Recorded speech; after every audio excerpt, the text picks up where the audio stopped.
the Salisbury nerve agent attack, as the police officer poisoned by Novichok speaks publicly for the first time about his ordeal to Panorama.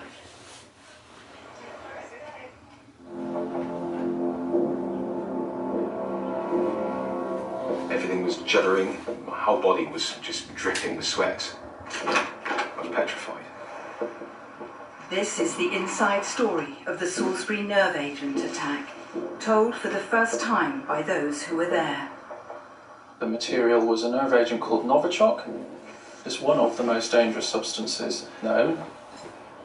He was just up against the wall, like just rocking backwards and forward, and like dribbling at the mouth.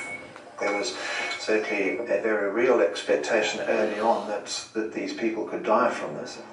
An international murder plot against a former Russian spy, played out on the streets of a British city. The Russians underestimated the international and domestic revulsion at the use of chemical weapons. Now, moving images, never seen before, of the Russian assassins just after the attack. We had a kind of gotcha moment of, we identified the two attackers. They're pretty brazen, they are smiling, appears to be quite pleased with themselves. They want to get a message across to Russians everywhere that you are never beyond our reach and we will always be able to get at you.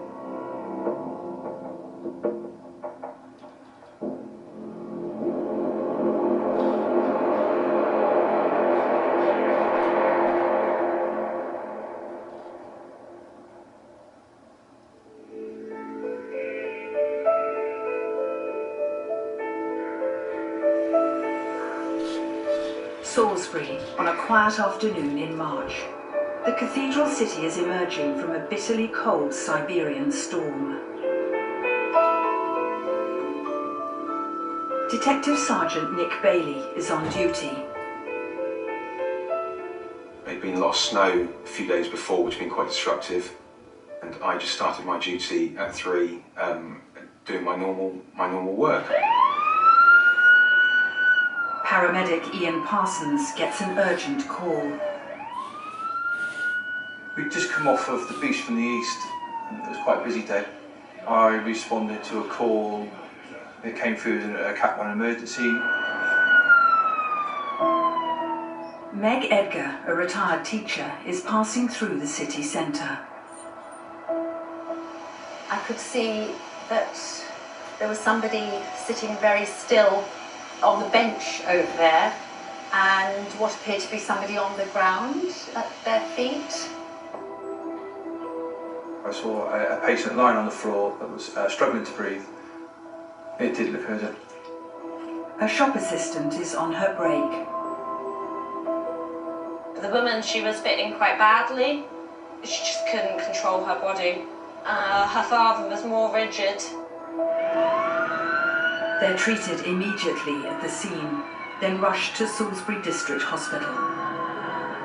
We were discussing between the guys, the three of us in the back of the ambulance, we were coming up with the same conclusion that we thought it might be an overdose of some sort. The police were just trying to figure out what happened. The details were a little bit sketchy. I just said, well, I'll have a wander down then. There was nothing around on the bench that we could see.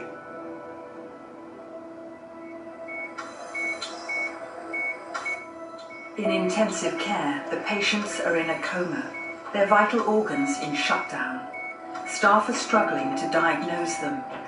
We were trying to piece together what could have happened to the two patients that we had here, and it felt unusual because they weren't responding in the way we would have probably expected them to.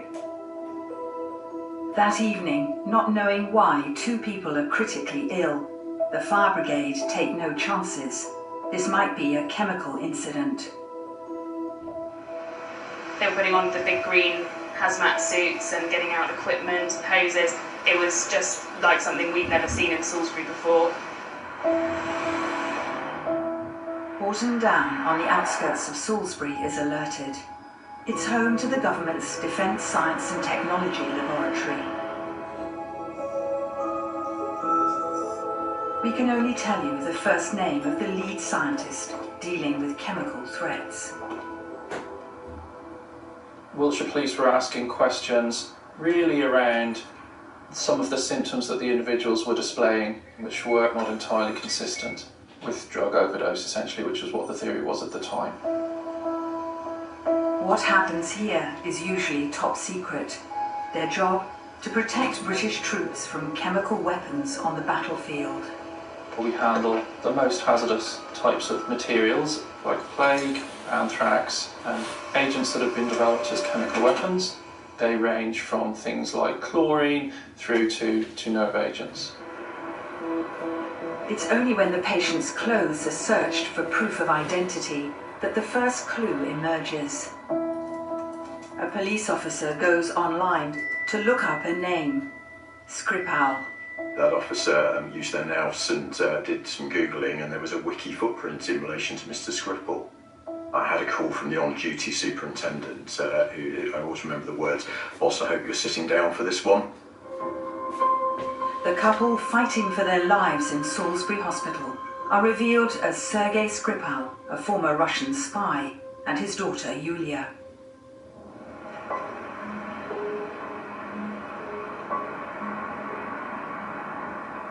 That night, Nick Bailey and two colleagues are sent to the Skripals' home in a quiet suburb of Salisbury. We had to make sure that there was no other casualties in the house. It was vital for us to find out what had actually happened. We decided to protect ourselves and to protect the scene. We would wear full forensic suits.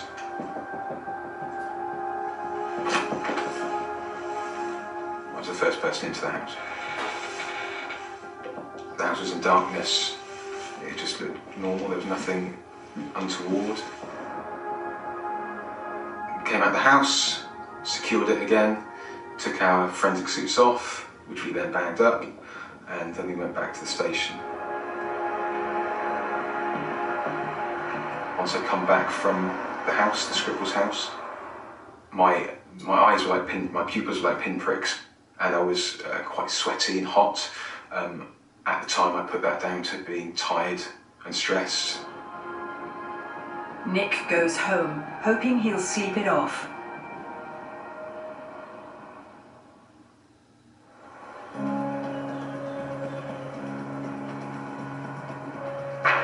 A former Russian spy is critical in hospital after a suspected poisoning in Salisbury. British police are working to identify the substance which caused A woman who was found unconscious with Sergei Skripal is also in a serious condition. This is now too big for Wiltshire Police to handle alone. Time to call in the experts. The Counter-Terrorism Unit at Scotland Yard. Dean Hayden is the detective leading the investigation. We thought we were dealing with a poisoning, but because of the background and profile of the individuals and the circumstances of the actual incident, we were concerned it may have been a hostile state act from another country. We started off with not knowing anything at all, so it was like looking for a needle in a haystack. But actually at that stage we didn't even have a haystack, so we had to build the data from literally the start. So we seize all of the CCTV, all of the movements of everybody in the town centre. We start speaking to witnesses, we overlay it with communications data, and we start in Salisbury town centre and we move out from there.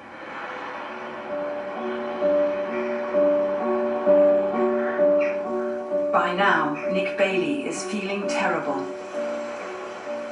Everything was juddering.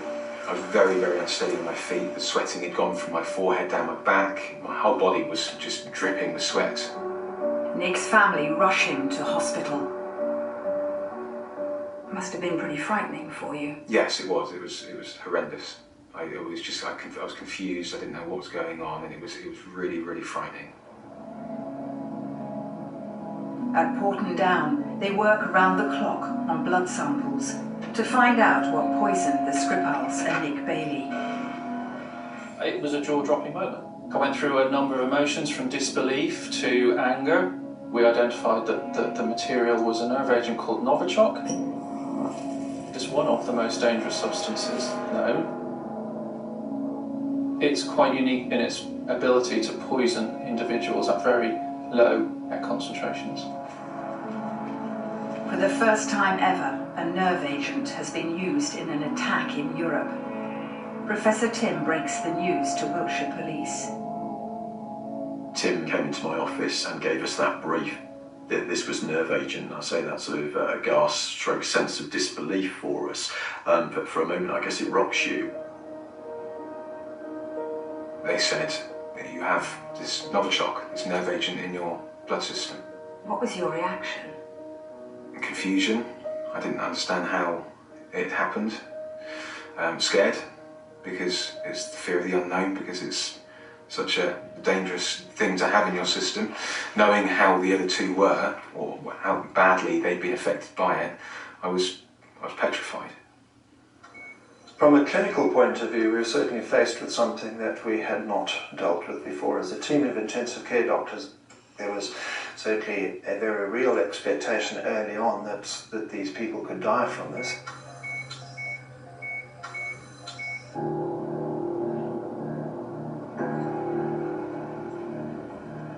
Novichok, one of the world's deadliest nerve agents, has found its way to Salisbury.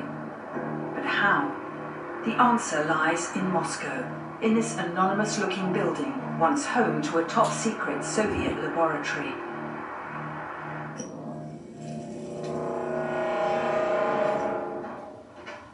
The secrets of Russia's Cold War research only came to light in the 1990s. So your studies down here, Phil?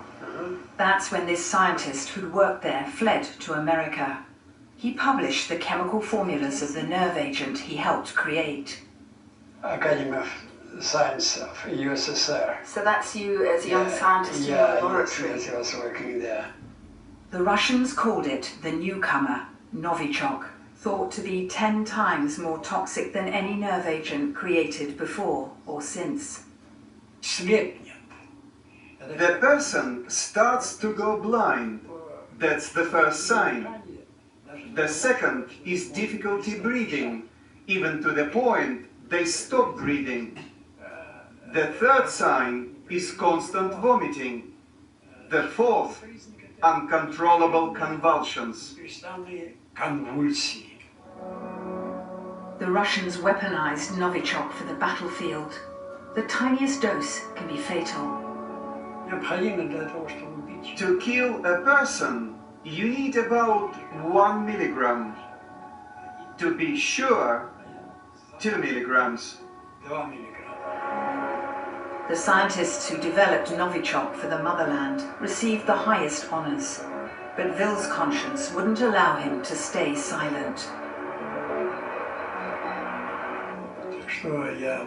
I took part in its development, and that's a big reason why I feel guilty.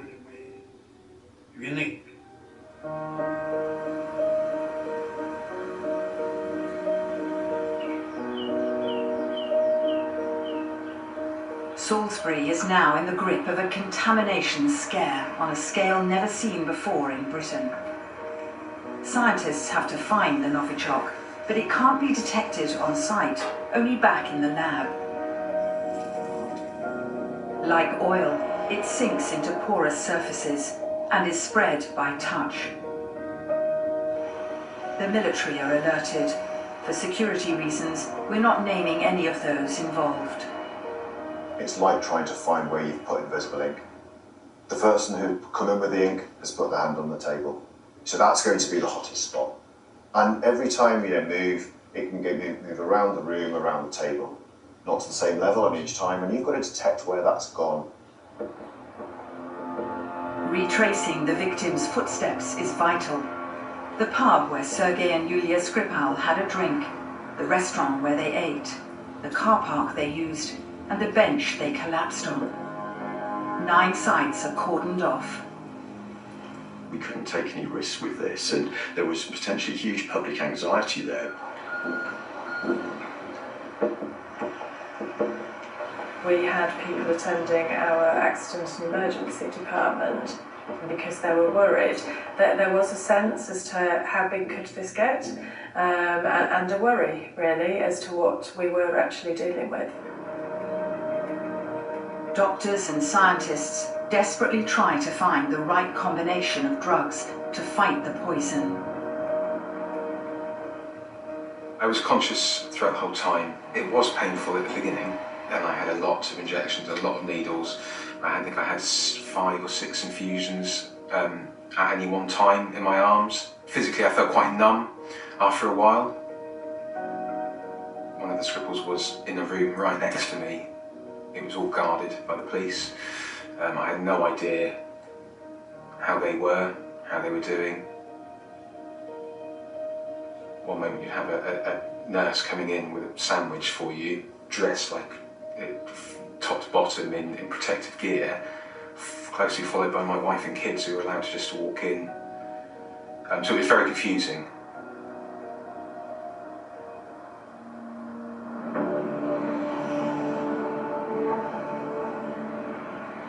To understand how a deadly nerve agent came to be used on the streets of Britain, I travelled to Russia. To the home of the intended target, former spy Sergei Skripal.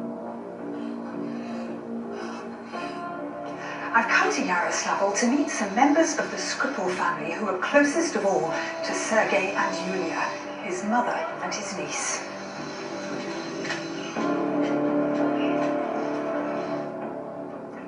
This is Sergei and Yulia at our dacha outside Yaroslavl. He treated everyone as his equal. He's an open-hearted, kind man. Sergei was born into a military family, model Soviet citizens. He became a cadet as a boy.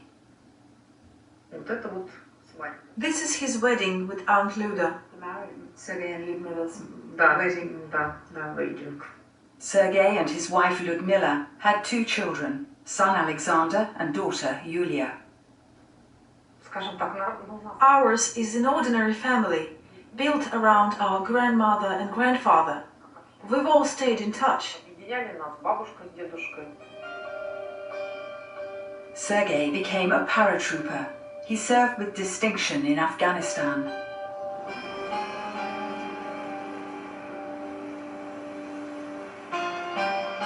The Skripals moved in the 90s to these apartments in Moscow for military families.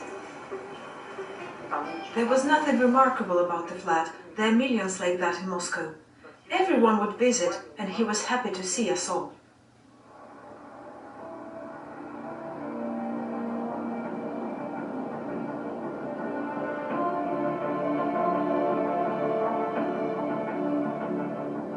It was now Sergei became a spy with the GRU, the secret arm of Russia's Ministry of Defense. The GRU is the Russian state's most powerful and feared intelligence agency. They carry out espionage, trying to gain our state secrets. They carry out assassinations and assassination attempts. The GRU are very substantial, they're well over 10,000 strong. They pose a real threat